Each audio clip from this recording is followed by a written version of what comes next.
ठंड में गांव का देसी नाश्ता। सब्सक्राइब। पालमपुर गांव की वो सुबह थी जब ठंड हड्डियों तक उतर आती है। कोहरा ऐसा घना कि सामने खड़ा आदमी भी धुंधला दिखाई दे। उसी गांव में एक घर था धनिया का। मुर्गे की बांग के साथ ही धनिया की नींद खुल गई। अरे राम राम राम, इतनी ठंड लगता है आज फिर पाला पड़ा है। क्या हालत होगी मेरी इस ठंड में। फिर जैसे तैसे वह रसोई की ओर जाती है, जहां मिट्टी का चूल्हा, पास में रखी लकड़ियां और कोने में टंगी लोहे की कढ़ाई, सब जैसे सर्दी में भी उसकी राह देख रहे हो। ये सब मुझे ऐसे देख रहे जैसे ये बस मेरी राह देख रहे हो।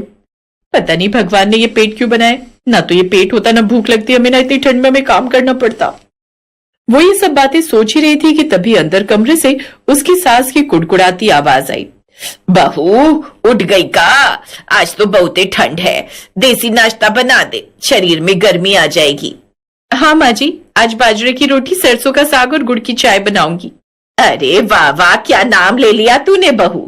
अब तो जी चाह रहा है अभी क्या भी खा लूं। अब सब्र ना होता, जल्दी जल्दी बना दे। और सुन, साथ में लहसुन अदरक की चटनी भी मिल जाए तो और भी मजा आ जाए। ठंड में गांव का देसी नाश्ता नहीं किया तो क्या किया? पर माँ जी, पिछले साल जब मौसी की बहू आई थी शहर से तो उन्हें तो ये सब अच्छा ना लगा था। अरे अब शहर वाले क्या जाने इसका स्वाद। उन मुंह की जिंदगी तो मोमोज और बर्गर तक ही सीमित है। अच्छा सुन बहू, मेरे लिए तो तू 4-5 रोटी बनाइयो। हैं? अम्मा 4-5 रोटी खा लोगी क्या? अरे मारे खाने को तू नजर ना लगा समझी। एक तो वैसे ही आजकल कमजोरी होती जा रही है। ये बात सुनकर अंदर बैठी धनिया हंसने लगती है। फिर धनिया ने चूल्हे में आग सुलगाई, लकड़ी चटकने लगी, जैसे ठंड से जमी उंगलियों को गर्मी मिल रही हो। उसने बाजरे का आटा गूंथा। ठंडे पानी से आटा गूंथते हुए उसके हाथ सुन्न हो गए। दैया रे दैया, पानी इतना ठंडा है कि हाथ में तो जैसे करंट दौड़ गया। धनिया ठंड में कपकपाती हुई आटा गूंथती है। तभी उसका बेटा गुड्डू दौड़ता हुआ आया। माँ आज स्कूल मत भेजना, ठंड बहुत है। अरे देसी नाश्ता खा ले, सारी ठंड भाग जाएगी। और नहीं जाना तो रहने दे, लेकिन कल जाकर स्कूल का काम पूरा कर लियो। माँ आज तो ठंड के मारे हाथ जमते जा रहे हैं। माँ मेरा दोस्त है ना सूरज, उसके मामा का बेटा आया था शहर से। वो बोल रहा था कि वो लोग नाश्ते में बस ब्रेड बटर, ऑमलेट ब्रेड यही सब खाते हैं। लेकिन जब उसने अपने गांव में पहली बार बाजरे की रोटी सरसों के साथ खाई ना, तो उसका तो जैसे स्वाद ही बदल गया। भले ही वो ब्रेड बटर खाते होंगे बेटा, पर जो मजा इस रोटी साग में वो कहीं नहीं। फिर धनिया ने जैसे ही सरसों का साग उबलने रखा और उसमें लहसुन, हरी मिर्च और मक्के का आटा डालते ही खुशबू पूरे घर में फैल गई। कुछ देर बाद उसका पति रामस्वरूप खेत से लौट आया, जो सुबह तड़के ही खेत पर काम करने चला गया था। अरे वाह, लगता है आज तो देसी दावत है। हाँ जी, ठंड में पेट भी तो गर्मी मांगता है। अब जल्दी से हाथ धो लीजिए और खाना खा लीजिए। फिर रामस्वरूप ने हाथ धोए और चूल्हे के पास आ बैठा। आज तो बाहर बहुत ज्यादा ठंड है धनिया। खेतों में काम करते वक्त तो इतना पता नहीं चला, लेकिन जैसे ही मैं घर की ओर आने लगा तो ठंड हड्डियों में ऐसे घुस रही थी कि मुझे तो लगा कि कहीं मैं रास्ते में ना जम जाऊं। इसीलिए तो कहती हूँ ठंड में कुछ दिन काम ना करो तो बेहतर होगा। अरे कमाऊंगा नहीं तो खाऊंगा क्या? वैसे खुशबू तो बड़ी कमाल की आ रही है। लगता है साग और बाजरे की रोटी बन रही है। पता है धनिया, जब मैं शहर में काम करता था तब यही नाश्ता मुझे बहुत याद आता था। तरस जाता था मैं गाँव का ये देसी खाना खाने के लिए। लेकिन तुम तो जानती हो मुझे ये सब आता नहीं। फिर उसने बाजरे की रोटी में मक्खन लगाते हुए उसे साग के साथ परोसा। सबने चटकारा लेते हुए बड़े ही मजे से वो सब खाना खाया। बाहर बर्फ की मानो बारिश हो रही हो। आंगन में इतनी बर्फ भर गई थी। तभी पड़ोसन लता उनके घर की तरफ आने लगी। अरे भाई, घर में कोई है भी क्या? अरे लता का कि आइए ना, इतनी ठंड में किसकी हिम्मत है बाहर जाने की? कहो कैसे आना हुआ? अरे बहू, तू तो जानती है 3-4 दिन से लगातार इतना कोहरा पड़ रहा है कि मैं तो जंगल से लकड़ियां लेने भी नहीं जा पा रही। और घर में थोड़ी सी लकड़ियां ही है। लेकिन तूने तो पहले ही काफी लकड़ियां काट कर इकट्ठा कर ली थी, लेकिन मैं बुढ़िया ना कर पाई। और ठंड इतनी है कि मुझसे बर्दाश्त ना हो रही थी। और मैं जानती हूँ कि इस वक्त तेरी रसोई का चूल्हा जल रहा होगा, इसीलिए तो मैं तेरे यहाँ आ गई चूल्हे की आग सेकने। आओ ना, बैठो काकी। धनिया बहू, ये तो बड़ी खुशबू अच्छी आ रही है। आज साग बनाए क्या? हाँ काकी, ये लीजिए ना, आप भी खाइए बाजरे की रोटी और सरसों का साग। ये बात सुनकर अब तो लता के मुंह में पानी आ गया। फिर धनिया ने उसे जल्दी से खाना परोसा। लता ने 4 रोटी एक के बाद एक लगातार खा ली। वाह वाह वाह, मजा आ गया। अरे तो बहू किसकी है?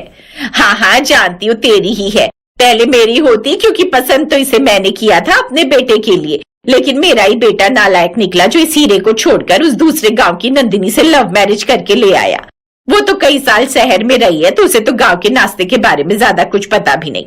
जब देखो तब वो क्या कहते हैं पराठे या पोहा बना देगी कहती है, और कुछ मुझे आता ही नहीं। कमबख्त ने पेट में ये सब जमा दिया है, इसीलिए जब भी बहू ये देसी नाश्ता बनाती है ना तो मैं जानबूझकर यहाँ चली आती हूँ। तो पड़ोसन दादी, इसका मतलब आपने झूठ कहा कि आप आग सेकने आई हैं? ये सुनकर सब हंसने लगते हैं। कुछ देर बाद लता अपने घर चली जाती है। सुनिए जी, मैं पानी लेकर आती हूँ। हाँ, लेकिन संभल कर जाना, आज बर्फबारी काफी है। आप चिंता मत करिए, मैं बस यूं गई और यूं आई। ऐसा कहकर धनिया मटका लेकर चली जाती है। कड़कड़ाती ठंड में आसमान में पड़ी बर्फ ऐसी लग रही थी मानो कोई उनके चेहरे पर तमाचे मार रहा हो। घाट पर जैसे ही पानी भरकर वो घर लौट रही थी तभी पहाड़ी के रास्ते से उसका पैर फिसल गया और मटके समेत वो नीचे नदी में गिर गई। इधर जब वो काफी देर तक घर नहीं लौटी तो रामस्वरूप को उसकी चिंता सताने लगी और वो उसे ढूंढते हुए उस ओर चला गया। उसने उसे हर जगह देखा लेकिन वो उसे कहीं नहीं मिली। तभी गांव के किसी आदमी ने बताया कि उन्होंने उसे उस पहाड़ी से गिरते हुए देखा था। अब सबने उसे मरा हुआ समझ लिया। ऐसे ही 1 साल बीत गया। रामस्वरूप ने अब मुखिया के खेतों का काम छोड़कर एक फैक्ट्री में मजदूरी शुरू कर दी थी। एक शाम, बाबा आप आ गए। मैंने जो आपसे किताब मंगवाई थी आप लाया नहीं? हाँ लाया हूँ बेटा, तू कुछ मंगवाया और मैं ना लाऊं, ऐसा कैसे हो सकता है? बेटा हाथ मुंह धोकर आजा, मैं खाना लगा देती हूँ। कुछ देर बाद वो सभी खाना खाने बैठे। आज गोभी की सब्जी बनाई है। सच कहूं तो आज बाजरे की रोटी, साग और लहसुन की चटनी के साथ खाने का बड़ा मन कर रहा था, लेकिन अपनी बहू के हाथों का। आज अगर मेरी बहू होती तो। भगवान ने बड़ा अन्याय किया हमारे साथ। मेरे जाने की उम्र में उसे ले गया। जो हमारे नसीब में लिखा था उसे कौन ही टाल सकता है माँ। बेटा एक बार गुड्डू की तरफ देख, मेरी मान तो इसके लिए दूसरी माँ ले आ, तू दूसरी शादी कर ले। नहीं माँ, ये नहीं हो सकता। मैं अब किसी और को जीवन साथी नहीं बना सकता। रामस्वरूप खाना खाकर उठ जाता है। ऐसे ही कुछ दिन बीत जाते हैं। एक रोज फैक्ट्री में उसका दोस्त श्याम खाने का टिफिन खोलता है। आजा भाई, साथ में नाश्ता करते हैं। आजा, घर में वक्त ही नहीं मिला इसीलिए साथ ही ले आया। नहीं नहीं तू खा दोस्त। अरे आजा, क्यों शर्माता है? वो खुशबू कुछ जानी पहचानी थी। वो खुद को रोक नहीं पाया। उसने जैसे सरसों का साग, लहसुन की चटनी और बाजरे की रोटी खाई तो हैरान रह गया। उसमें वही स्वाद था जो उसकी पत्नी के हाथों में था। ये नाश्ता किसने बनाया श्याम? मेरी बहन ने। तुम्हारी बहन? मतलब मुंह बोली। वो साल भर पहले मुझे नदी के किनारे पर मिली थी, बेहोशी की हालत में। बेचारी अपनी याददाश्त भूल चुकी है। मेरी कोई बहन नहीं थी, इसीलिए मेरे साथ मेरे घर में ही रहती है। ये सुनकर रामस्वरूप हैरान रह गया। फिर उसने अपने बटुए से अपनी पत्नी की फोटो निकाली। क्या यही है वो? हाँ ये तो मेरी बहन है, लेकिन इसकी फोटो तेरे पास? क्योंकि ये मेरी पत्नी है। फिर रामस्वरूप ने उसे सारी बात बताई। श्याम उसे अपने साथ घर लेकर गया तो अपने पति को देखकर धनिया को भी सब याद आ गया और अब वो अपने पति के साथ घर लौट आई। पिछले साल की सर्दियों ने उन्हें जुदा कर दिया था, लेकिन इन सर्दियों ने उन्हें मिलवा दिया। अब वो अपने परिवार के पास लौटकर फिर से बड़ी खुश थी। कभी कभी श्याम भी अपनी बहन से मिलने आता रहता। ठंड में गांव का देसी नाश्ता सिर्फ पेट नहीं भरता, वो यादें भरता है, रिश्ते जोड़ता है और सिखाता है कि सादगी में ही असली गर्माहट होती है।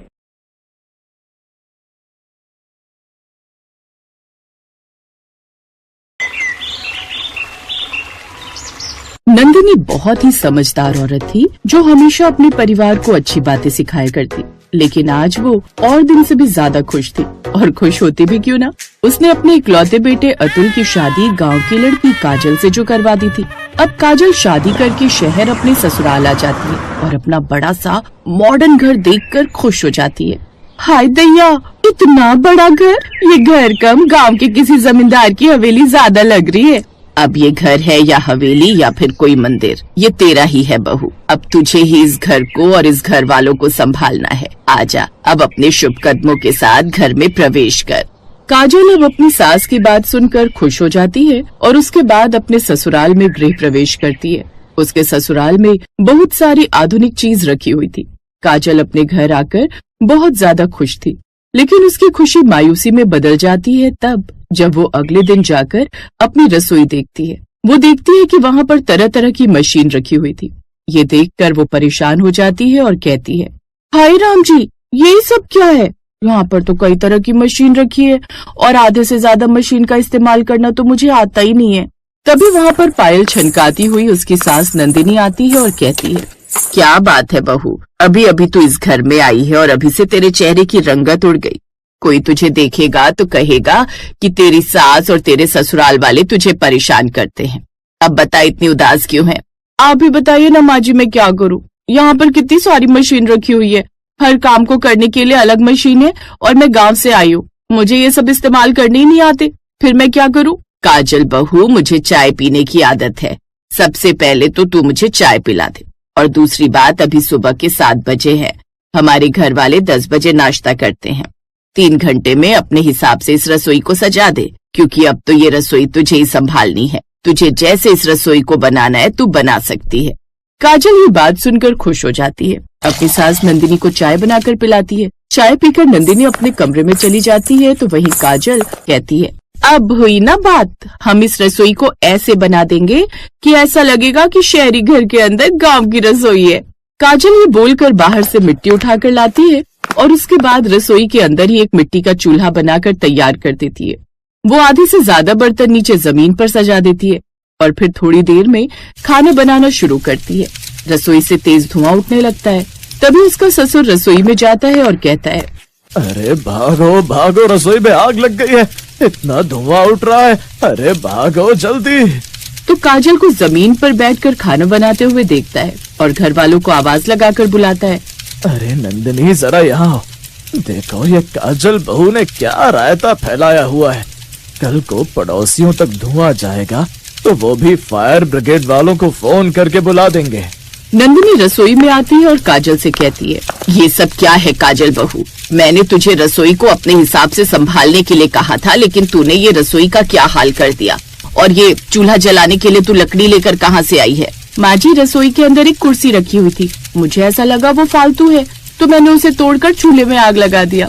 मेरा मतलब है चूल्हा जला दिया। वैसे भी कुर्सी का क्या काम, गृहिणी को तो खड़े होकर काम करना चाहिए या फिर जमीन पर बैठकर। काजल के ससुराल वालों को समझ में नहीं आता कि काजल के इस भोलेपन पर वो हंसे या फिर उसे समझाने की कोशिश करे, जिसके बाद ये सब संभालने की जिम्मेदारी नंदिनी का बेटा लेता है।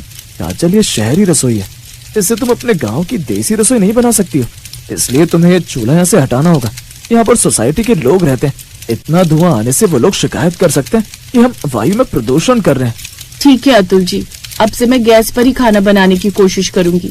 कोशिश नहीं काजल बहू, तुम्हें गैस पर ही खाना बनाना होगा, लेकिन तुम ज्यादा फिक्र मत करो, मैं तुम्हें सारी चीजें खुद सिखाऊंगी।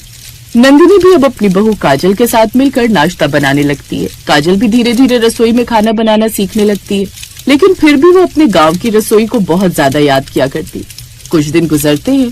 ऐसे ही एक दिन नंदिनी और उसका पति बाहर गए हुए थे, तो वहीं काजल अतुल के साथ जाकर थोड़ी शॉपिंग करके आती है और अतुल ने खुश होते हुए कहा, अब तो तुम खुश हो ना काजल, शहर में गांव की देसी बहू की रसोई जो आ गई है। यहाँ पर मिक्सर, जूसर, ग्राइंडर की जगह तुम सिलबट्टे का इस्तेमाल कर सकती हो और इससे किसी को कोई नुकसान भी नहीं होगा। बल्कि पापा को तो सिलबट्टे की चटनी बहुत अच्छी लगती है। हाँ अतुल जी, हम दोनों ने मिलकर सही फैसला किया है। अब से मैं अपने देसी जुगाड़ का इस्तेमाल वहाँ करूंगी जहाँ पर किसी को कोई दिक्कत ना हो। जैसे मुझे मिट्टी के तवे पर रोटी बनाना अच्छा लगता है, तो मैं लोहे के तवे की जगह मिट्टी का तवा खरीद कर ले आई हूँ। अब काजल और अतुल ने मिलकर समझदारी से रसोई की कुछ चीजों के अंदर परिवर्तन कर दिया था, जिससे किसी को परेशानी भी ना हो और काजल भी अपनी रसोई में अपना जैसा महसूस कर सके। जब ये सब कुछ नंदिनी ने घर आकर देखा तो उसकी तारीफ करने लगी। माँ जी, अब आपको इस रसोई में हुए थोड़ी बहुत बदलाव से कोई परेशानी तो नहीं है ना? अगर आपको कोई भी परेशानी हो तो आप हमें बता सकती हैं। आप हमारी सास नहीं, हमारी माँ जैसी हैं। नहीं बहू, मुझे अब कोई परेशानी नहीं है। बल्कि बहू, तूने तो मेरा दिल जीत लिया है। तू बहुत समझदार है। तूने इस रसोई को आधुनिक और देसी दोनों तरह की रसोई में परिवर्तित करके रख दिया है। अब मुझे ऐसा लग रहा है जैसे मैंने शहर के अंदर एक छोटा सा गांव का घर बसाया हुआ है। बहुत अच्छा किया तुम। हाँ काजल बेटा, मेरा आशीर्वाद अब हमेशा तुम्हारे साथ है। मुझे तो सिलबट्टे वाली चटनी बहुत पसंद है। लेकिन तुम्हारी सास को वो बनाने में बहुत आलस आता है। अब तो मैं तुमसे रोज सिलबट्टे पर चटनी पिसवाया करूंगा और कोई बहाना नहीं चलेगा, ठीक है ना? आप बिल्कुल भी फिक्र मत कीजिए ससुर जी, मैंने अपनी मिट्टी का चूल्हा उठाकर छत पर रख दिया है। हम कभी कभी छत पर बैठकर भी देसी खाना बना सकते हैं। उससे किसी को धुआं भी नहीं जाएगा और परेशानी भी नहीं होगी। वैसे भी जब लोग डिजायर करते हैं तभी तो धुआं होता है। अरे पागल लड़की, वो बोनफायर होता है, डिजायर नहीं। वैसे हाँ, तुम ठीक कह रही हो। कभी कभी हमारा सारा परिवार साथ में बैठकर छत पर खाना बना और खा सकता है। इससे किसी को परेशानी भी नहीं होगी और हमें ऐसा लगेगा कि जैसे हम छत पर पिकनिक मनाने के लिए आए हैं। जी आप समझ गए ना, ऐसा ही समझदार पति चाहिए था हमको। काजल की इस भोली सी बात को सुनकर उसके ससुराल वाले जोर जोर से हंसने लगते हैं और इस तरह गांव की देसी बहू अपनी देसी रसोई में छोटे छोटे बदलाव करती रहती है और अपने शहरी ससुराल में एडजस्ट करके खुशी खुशी रहने लगती है। Best buddies. Hello friends, Thanks for watching this video. अगर आपको ये वीडियो पसंद आया है तो प्लीज लाइक, सब्सक्राइब, कमेंट्स करें इस वीडियो पर और हाँ, शेयर करना भी ना भूलें। और भी मजेदार वीडियो देखने के लिए नीचे दिए गए बेल आइकॉन को दबाएं। देखते रहिए बेस्ट बडीज।